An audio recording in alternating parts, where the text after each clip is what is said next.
Deuteronômio, capítulo 3, a partir do versículo 23, assim diz a palavra do Senhor. Também eu, nesse tempo, implorei graça ao Senhor, dizendo: ó Senhor Deus, passaste a mostrar ao teu servo a tua grandeza e a tua poderosa mão. Porque que Deus há nos céus ou na terra que possa fazer segundo as tuas obras, segundo os teus poderosos feitos? Rogo-te que me deixes passar para que eu veja esta boa terra que está além do Jordão, esta boa região montanhosa e o Líbano. Porém o Senhor indignou-se muito contra mim por vossa causa e não me ouviu. Antes me disse: basta, não me fales mais nisto. Sobe ao cimo de Pisga, levanta os olhos para o ocidente e para o norte e para o sul e para o oriente, e contempla com os próprios olhos, porque não passarás este Jordão. Dá ordens a Josué e anima-o e fortalece-o, porque ele passará diante deste povo e o fará possuir a terra que tu apenas verás. Assim ficamos no vale defronte de Bet-peor. Vamos orar? Pai santo, Pai querido, nós lemos a tua palavra, te suplicamos, Senhor, tem misericórdia de nós e fala conosco. Cativa, meu Deus, a nossa mente em tua santa palavra. É o que nós te pedimos, ó Deus, em nome do Senhor Jesus. Amém. O livre-arbítrio é uma doutrina que é, de uma certa forma, propagada por outras tradições protestantes, tratando acerca da liberdade que um homem tem em escolher a Deus ou não. Entretanto, nós cremos biblicamente, de acordo com a nossa tradição reformada, que quem decide é Deus, quem salva é Deus. E aquele a quem Deus então quer salvar, tocar o coração, converter e mudar a história, este não pode resistir ao poder da atuação do Senhor, à soberania de Deus. Essa decisão e essa soberania de Deus, revelada na soteriologia, ou seja, na doutrina da salvação, é também apresentada na condução de Deus com o seu povo. Porque na condução de Deus também com o seu povo, é Deus quem manda. Deus é soberano para mandar, para conduzir, para dirigir. De tal modo que o livre-arbítrio quem tem é Deus e não o homem. O homem está apenas cativo à soberana condução do Senhor. O texto, irmãos, que nós acabamos de ler, retrata sobre essa condução soberana de Deus na vida de Moisés. Porque esse texto mostra o momento em que Moisés está próximo do rio Jordão para passar aquele rio e ir então à terra de Canaã, essa terra que havia sido prometida por Deus para o seu povo, para Abraão, e Moisés então está desfrutando dessa promessa, conduzindo o povo para essa terra.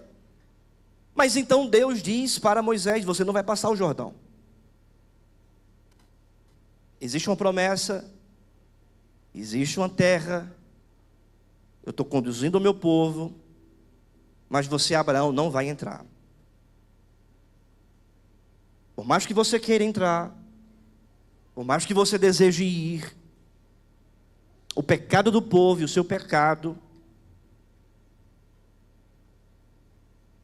impossibilitaram a sua entrada e dessa geração incrédula na terra de Canaã. E o texto então que lemos, irmãos, retrata o pedido de Moisés para entrar na terra. Se você olhar para o texto, veja o que diz a palavra, no versículo de número 25. Vamos ler juntos? Rogo-te que me deixes passar, para que eu veja esta boa terra, que está além do Jordão, esta boa região montanhosa, e o Líbano. Ele ora, suplicando a Deus: Deus, que eu entre nessa terra, que eu passe esse Jordão, eu preciso ver, eu quero ver. Entretanto, a resposta do Senhor foi negativa, versículo 26, acompanha a leitura. Porém o Senhor dignou-se muito contra mim, por vossa causa, e não me ouviu. Antes disse: basta, não fales mais nisto. Versículo de número 28, dá ordens a Josué, animam e fortalece, porque ele, não tu Moisés, mas ele passará diante deste povo e o fará possuir a terra que tu apenas verás. Então ele vê a terra, ele olha a terra, ele pede para entrar nessa terra, mas Deus diz não. A soberania de Deus na condução do seu povo é aqui revelada, de tal modo que o livre-arbítrio não é Moisés que tem, mas é Deus, a liberdade de conduzir como Ele quer o seu povo, não apenas no que diz respeito à soteriologia, mas também no que diz respeito à condução de Deus na vida do seu povo. Essa condução soberana, portanto, revela a verdade de que Deus é soberano em tudo. E é sobre isso, meus irmãos, que eu gostaria de tratar nesta manhã, entregar esta sublime verdade para a igreja. Deus é soberano em tudo. Por quê? Primeira verdade, Ele é soberano em sua autoridade. Veja o que diz o versículo de número 23, 24 e 25. Também eu, nesse tempo, implorei a graça do Senhor, dizendo: ó Senhor Deus, passaste a mostrar ao teu servo a tua grandeza e a tua poderosa mão, porque que Deus há nos céus ou na terra que possa fazer segundo as tuas obras, segundo os teus poderosos feitos. Perceba que Moisés está aqui revelando essa identidade da autoridade soberana de Deus. Ele está dizendo: quem é que há maior do que o Senhor sobre o céu, sobre a terra? Porque que Deus há nos céus ou na terra que possa fazer segundo as suas obras e segundo o teu poder? Moisés então está orando, identificando realmente quem Deus é. O Deus que tem toda a autoridade sobre o céu e sobre a terra. Quem há Deus semelhante a ti, que está acima dos céus, acima da terra, que tem autoridade sobre os céus, autoridade sobre a terra? Isso foi revelado também acerca de Jesus Cristo. Ele foi crucificado, sepultado, ao terceiro dia ressuscitou, e diz a grande comissão que sobre Jesus foi dada toda a autoridade nos céus e sobre a terra. Ele é soberano, e Ele é soberano em sua autoridade. Não existe nenhuma autoridade nesse mundo que possa competir com a autoridade do Senhor. Não existe nenhuma autoridade nessa terra que pode ser maior que a autoridade de Deus. Não existe nenhuma autoridade dos céus e no inferno que possa ser maior que a autoridade do Senhor. Ele é autoritativo, soberano em sua autoridade. Os supremos desse mundo não são maiores que o Deus supremo e grandioso. Os reis desse mundo, os presidentes desse mundo, as autoridades desse mundo são debaixo da autoridade de Deus, que tudo governa, que tudo conduz. Portanto, meu querido irmão, renda-se à autoridade de Deus em sua vida. Renda-se à condução de Deus em sua vida.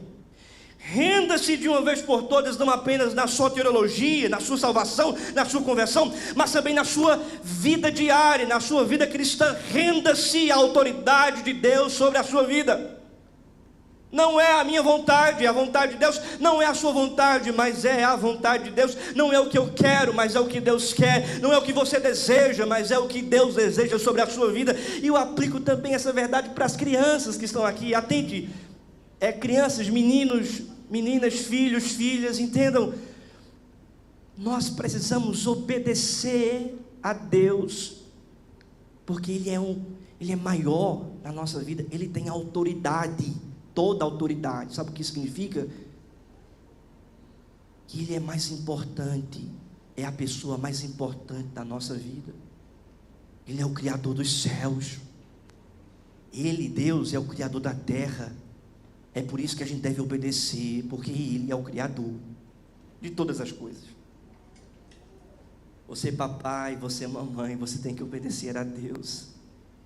Você tem que obedecer à ordenança de Deus, na condução dEle, na sua vida, no seu trabalho, na sua família, na sua casa, na educação que você dá para os seus filhos, de como você vê a arte desse mundo, de como você enxerga a política, de como você enxerga o governo, de como você enxerga a cultura, de como você enxerga o sexo, de como você enxerga o casamento, de como você enxerga todas as esferas da sociedade. Você tem que enxergar tudo isso pela ótica da condução do Senhor.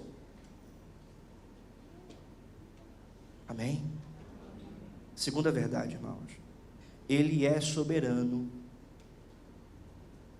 Ele é soberano em sua vontade. Ele é soberano em sua autoridade, como também Ele é soberano em sua vontade. No versículo de número 25, rogo-te que me deixes passar. Moisés roga para passar o Jordão, Moisés roga para entrar na terra. Versículo 26, porém o Senhor dignou-se muito contra mim, por vossa causa, e não me ouviu. Antes me disse, basta, não me fales mais nisto. Ou seja, a vontade de Deus foi revelada, e essa vontade estava sobre a vontade de Moisés, acima da vontade de Moisés, era uma vontade superior à vontade desse pecador. É bem verdade, meus irmãos, que Moisés foi um grande profeta, profeta levantado por Deus em Israel, e diz a palavra que não existiu nenhum semelhante. Em vários momentos ele foi usado pela revelação de Deus na história para tipificar, apontar para Jesus como um profeta mediador, como profeta sacerdote, como profeta rei na condução do povo de Israel, saindo do Egito para a entrada de Canaã. Entretanto, querido, Moisés foi um pecador, um homem mortal, assim como todos nós, um homem que tinha vontades, anseios, desejos, assim como todos nós. E não é errado você orar pedindo a Deus, Deus, eu desejo isso, Deus, eu anseio por isso, Deus, este é o meu plano, Deus, isto é aquilo que eu desejo, anseio. Não é errado você expressar você expressar a sua vontade para Deus. Moisés expressa. Nós não podemos achar que não devemos abrir o nosso coração e ter uma fé mecânica, hipócrita, sem querer dizer para Deus aquilo que se passa no nosso coração. Nós não podemos fazer isso, precisamos ser sinceros ao Senhor. Nós precisamos ser verdadeiros a Deus. E um ponto então, irmãos, que a palavra do Senhor diz aqui, é que Moisés abre o coração, pede para Deus, mas Deus diz não. Versículo número 26, porém o Senhor dignou-se. No final do versículo 26 diz a palavra, basta, não me fales mais nisto. Não é errado você expressar a sua vontade para Deus, é errado você não submeter à vontade dEle. Não é errado você abrir o seu coração para Deus e colocar diante do Senhor os seus planos. O errado é você entender quais são os planos de Deus sobre a sua vida e insistir em desobediência. Não é errado você abrir o seu coração para falar com Deus e apresentar ao Senhor os propósitos da sua vida. O errado é você insistir em propósitos que não são os propósitos de Deus. E nem todo propósito que a gente apresenta para Deus é o propósito de Deus em nossa vida. Portanto, precisamos ter o cuidado e a cautela de não projetar o nosso propósito particular no propósito de Deus, dizendo que o meu propósito ou o nosso propósito é o propósito de Deus para nós, quando não é. Quando não é. Há, portanto, irmãos, a necessidade de nós compreendermos a palavra do Senhor, de nós entendermos a vontade do Senhor, para obedecer essa vontade que é soberana. Quando nós não obedecemos à vontade de Deus, que é revelada em sua palavra, nós estamos pecando contra Deus, desobedecemos ao Senhor. E Deus, irmãos, revelou a sua vontade para Moisés, anteriormente no livro de Números. Quando você olha para Números, eu vou convidar você a abrir rapidamente aí a sua Bíblia, em Números, volte aí algumas páginas, número Números capítulo número 20, veja como Deus revelou a vontade para Moisés, e Moisés desobedeceu a vontade de Deus. Números capítulo 20, versículo 7, veja o que diz a palavra. Disse o Senhor a Moisés, Números 20, versículo 7, disse o Senhor a Moisés: toma o bordão, ajunta o povo, tu e Arão, teu irmão, e diante dele falai a rocha, e dará a sua água, assim lhe tirareis água da rocha, e dareis beber à congregação e aos seus animais. Então Moisés tomou o bordão de diante do Senhor, como lhe tinha ordenado. O que foi que Deus disse para Moisés no versículo 8? Que ele deveria fazer o quê? Toma o teu bordão, ajunta o povo, tu e Arão teu irmão, e diante dele falai a quem? A rocha. Deveria falar. E dará a sua água. Então veja o que diz o versículo número 10. Moisés e Arão reuniram o povo diante da rocha. Moisés lhe disse: ouvi agora, rebeldes, porventura faremos sair água desta rocha para vós outros? Versículo 11, vamos ler juntos? Moisés levantou a mão e feriu a rocha 2 vezes com o seu bordão, e saíram muitas águas, e bebeu a congregação e os seus animais. Moisés obedeceu a palavra? Não. Deus disse: fala a rocha. O que Moisés fez? Moisés bateu 2 vezes na rocha. Deus disse: você vai apenas falar a rocha. Moisés pega o bordão e fere a rocha. Levantou a mão e feriu a rocha 2 vezes com o seu bordão. Deus, irmãos, é minucioso, detalhista na condução dele na nossa vida, e essa condução que é bem clara e revelada em sua palavra, daí a importância de compreender a palavra, ler a palavra, entender a palavra, meditar na palavra. Ele é detalhista e exige de nós obediência detalhada. Versículo número 12, veja o que diz, veja, Números 20, 12, vamos ler juntos? Mas o Senhor disse a Moisés e a Arão: visto que não crestes em mim para me santificardes diante dos filhos de Israel, por isso não fareis entrar este povo na terra que eu lhe dei. São estas as águas de Meribá, porque os filhos de Israel contenderam com o Senhor, e o Senhor se santificou neles. Vocês não vão entrar na terra. Ele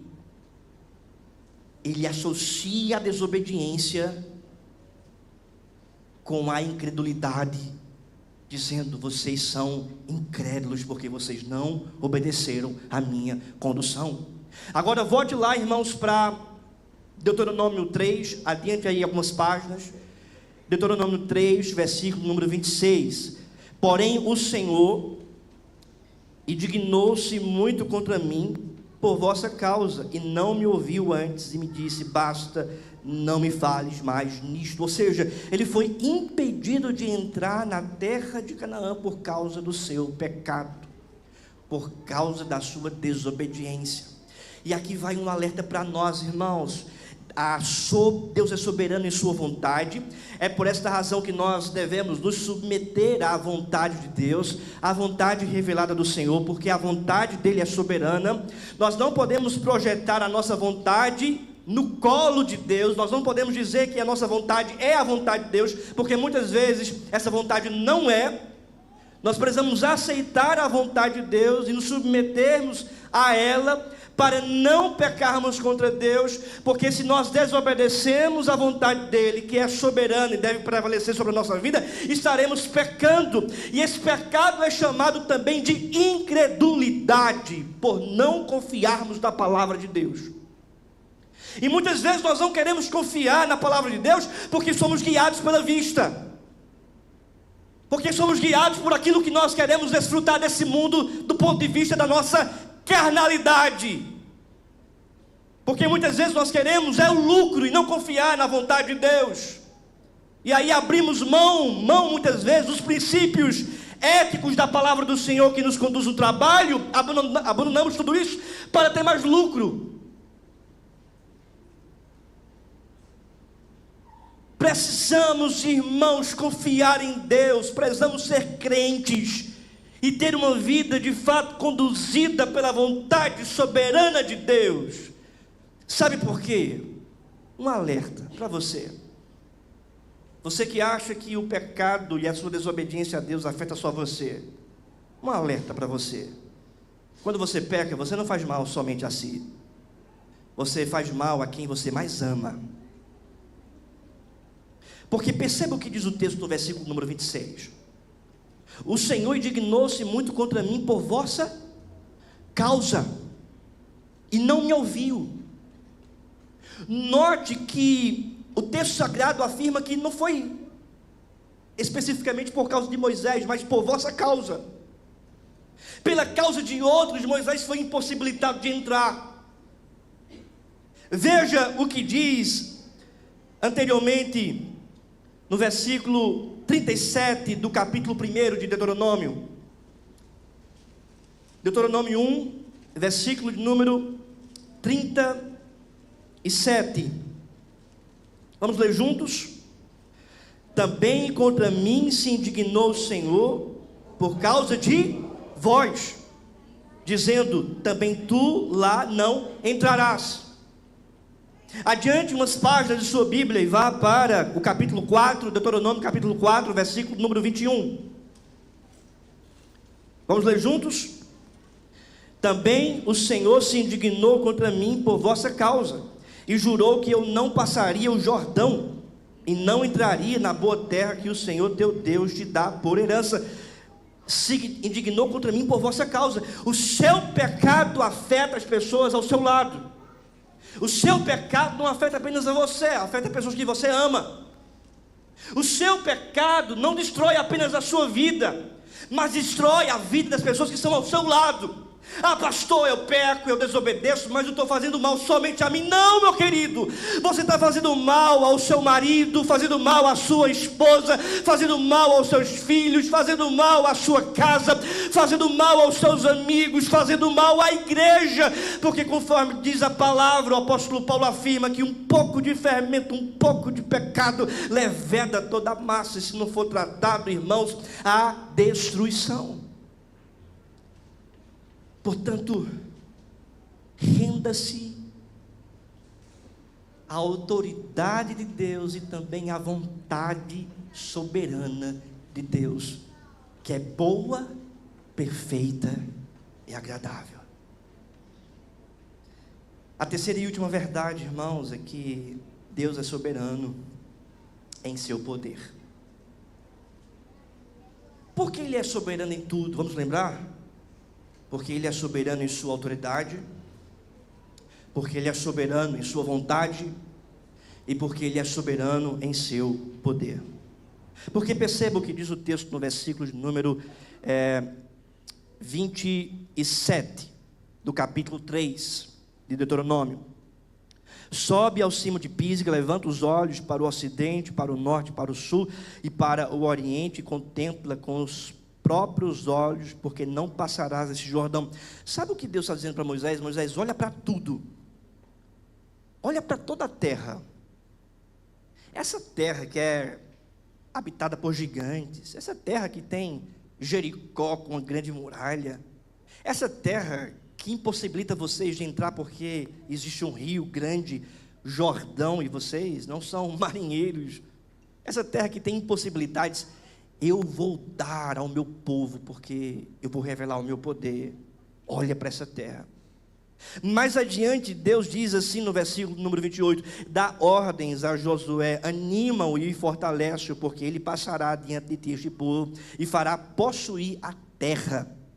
Ou seja, Deus está dizendo, olha, fortalece Josué, anima-o, porque ele vai conduzir e ele vai entrar. Eu estou dizendo, eu estou afirmando, a palavra de Deus é poderosa. Isso acontece no livro de Josué. Após a morte de Moisés, Deus levantou Josué. Deus disse para Josué, dispõe-te, passa esse Jordão. Eles passam, então passam a conquistar aquela terra, pelo poder de Deus, pelos milagres de Deus, pela direção de Deus, pela intervenção poderosa de Deus, destruindo seus inimigos, fazendo aquele povo habitar naquela terra que emana leite e mel. Irmãos, Deus é soberano, porque Ele é poderoso, absolutamente poderoso. Não existe nenhuma potência, nenhum poder nesse mundo que possa prevalecer diante do poder de Deus. Portanto, renda-se ao poder do Senhor. Há um autor chamado Wisber. Ele trata algo muito importante nesse texto, nessa questão. Abre aspas. Ele afirma: Israel não se encontrava naquela situação por causa da força de seus inimigos, mas por sua própria falta de sabedoria. Tinham as escrituras que registravam a aliança. Tudo o que precisavam era obedecer às leis de Deus. Eles tinham tudo, mas não se renderam ao poder do Senhor. O Isdru, portanto, comenta que eles estavam naquela situação, aquela geração incrédula, e Moisés, por não se renderem ao poder de Deus, à lei de Deus, à palavra de Deus, à vontade de Deus, à autoridade de Deus. O problema não eram os inimigos, o problema eram eles mesmos. Eles não iam entrar por causa dos inimigos, porque Deus é poderoso para destruí-los, como destruiu e fez então uma nova geração com Josué entrar. Mas eles não entraram porque eles não se curvaram ao poder de Deus, à palavra de Deus, à lei de Deus. O inimigo que impossibilitou deles viverem as promessas estavam dentro deles: o pecado, a desobediência, a incredulidade, a falta de confiança. Portanto, meu querido, abandone toda falta de confiança que você tem em Deus. Repreenda do seu coração toda incredulidade. Confie na soberania de Deus, em sua autoridade, em sua vontade, como também em seu poder, que é capaz de sustentar você quando você é fiel no seu trabalho, que é capaz de você sustentar você em sua casa quando você aplica a palavra de Deus para os seus filhos. Quando você entende que o melhor não é o óbvio do mundo, mas é viver o óbvio da palavra. Quando você entende que a sua lógica ela é desprovida de fundamento, quando o fundamento é a palavra do Senhor, e você confia então na palavra e não na sua lógica. Você confia na condução de Deus, não no que você vê. Você confia na direção do Senhor e não naquilo que você deseja. E quando você confia, você prova do poder de Deus em sua vida. Você é alvo do poder de Deus na sua história. Você contempla o agir poderoso de Deus. Você quer viver na dependência de quem? Do seu poder? Da sua autoridade? Da sua vontade? Ou você quer viver na dependência de Deus? Na dependência da autoridade de Deus, na dependência da vontade de Deus, na dependência do poder de Deus? Me diga. Tome uma decisão. Reflita agora sobre a sua vida. Você quer depender de quem? De você mesmo? Do que você vê? Do que você quer? Do seu poder? Ou você quer depender da autoridade de Deus? Da vontade de Deus? Do poder de Deus? Decida hoje. Pense sobre isso. Tome uma decisão. Não ache que a soberania de Deus é somente na soteriologia, na salvação. Mas entenda que Ele é soberano também na condução da sua vida cristã. Eu concluo esse sermão com 3 considerações finais. Primeira, nós precisamos orar ao Senhor. Ore para conhecer a vontade de Deus. Moisés orou: Senhor, eu desejo isso. Então Deus respondeu em sua palavra. Então ore para entender a vontade de Deus. Segunda aplicação, nós precisamos aceitar o plano do Senhor. Nós não devemos projetar em Deus os nossos sonhos, mas estarmos de fato com o coração aberto para recebermos os planos de Deus, a vontade de Deus. Assim como o Senhor Jesus disse: faça-se a tua vontade, não a minha, faça-se a tua vontade. E a terceira e última consideração, meus irmãos, é que nós precisamos acreditar na obra do Senhor. Precisamos acreditar na obra do Senhor, porque Moisés foi falho, mas Deus disse: a obra não é de Moisés, a obra é minha. Eu vou levantar agora Josué. Moisés, irmãos, e Josué apontam para o Senhor Jesus Cristo. Moisés imperfeito, Josué também imperfeito, mas Jesus Cristo é perfeito. E nele, irmãos, nós vamos entrar na terra de Canaã. confiados unicamente no nosso mediador supremo e perfeito, que é Jesus Cristo. Eu sou falho, você é falho, nós falhamos, nós erramos. E se fosse partir do ponto de vista da nossa desobediência, nós jamais iríamos entrar na Canaã celestial. Mas glória a Deus pela obra do Senhor, porque Ele enviou Jesus Cristo, o nosso representante perfeito, para nos representar com perfeição, morrendo pelos nossos pecados. E em Jesus, irmãos, estaremos um dia na Canaã celestial. Portanto, precisamos acreditar na obra do Senhor. Vamos ficar de pé e vamos orar.